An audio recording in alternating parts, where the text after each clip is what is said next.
Hey dudes, CI here. Listen, it seems like all I really talk about anymore is that I'm sick, that I'm listening to music, and I'm watching the Timbers. Those are my three topics. And sadly, this week is no exception. You hear all that coughing? I didn't just make that up. That's real. That really happened. I've been sick for a fucking month. I hate it. I've been sick, and then I've been okay, and then I've been sick, and then I've been okay. It's off and on, off and on. It's horrible. And this past week, the sickness just went completely nuts. I've got this deep, hacking cough. A couple days ago, I got so bad that I was like, okay, I'm going to the doctor. And then when the doctor, there might have been a delay. I couldn't see him right away. I said, fuck it, I'm going to the goddamn hospital. I'm just going to the emergency room. It's that bad. I get to the hospital, and and I was walking around the goddamn hospital with a surgical mask on. Yeah, I was one of those guys. Crazy. This is insane. And when you've been sick for this long and it's become such a huge part of your life, you begin to question everything.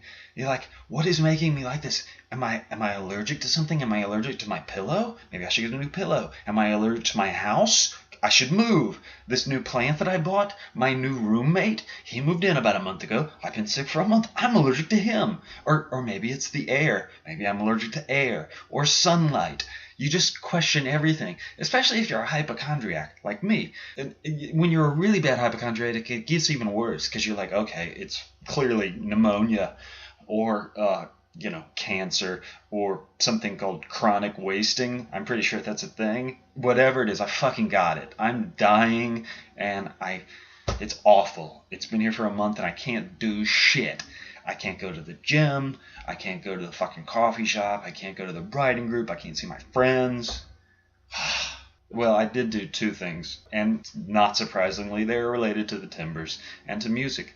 I went to see a Timbers game this past weekend. I went to a bar, saw a friend of mine there. I'm sure I infected everyone in the bar, and right now they are all at home right now, hacking up bits of lung and wondering what happened to them. The game was nothing special, by the way. We had a win in our hands, and then the opponent scored a very late goal, so it was a draw.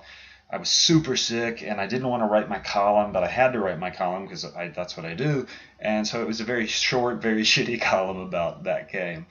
Mostly I was just looking for sympathy from my readers, telling them how sick I was, and they don't give a fuck. And the other thing that I did was I had a ticket to a concert. Yeah, like 2 months ago. 2 months ago, I bought a ticket to see Bayside. Jekka is a fan of Bayside, so Jekka, I know you're really jealous right now. I had a ticket to this concert for this great band, and I was goddamn sick. I was like, fuck, I really don't want to go. I feel terrible, but I couldn't give it away to my friends, and I couldn't sell it online. So I just said, hell. I just went. It wasn't like my normal thing. I stood at the back. I wasn't up front in the mosh pit. I wasn't screaming and singing along. It was very unlike me. But it was actually turned out to be okay. The band was just that good. Bayside is a wonderful band. The crowd was really into it. The lead singer is very charismatic. And so on the whole, I'm very glad I went. It wasn't a perfect concert, obviously, but, Actually, none of my concerts from here on out will be that great because I'm going to be sick forever. Every concert I see from here on out, I will be sick at. Fuck. Welcome to my new life of chronic wasting. Alright, guys, I'm out of here. If I'm still sick next week, it's official. God hates me. Until then, I don't know. How do I usually sign off? Oh, yeah. See you next week, guys. Linda, I'll see you tomorrow.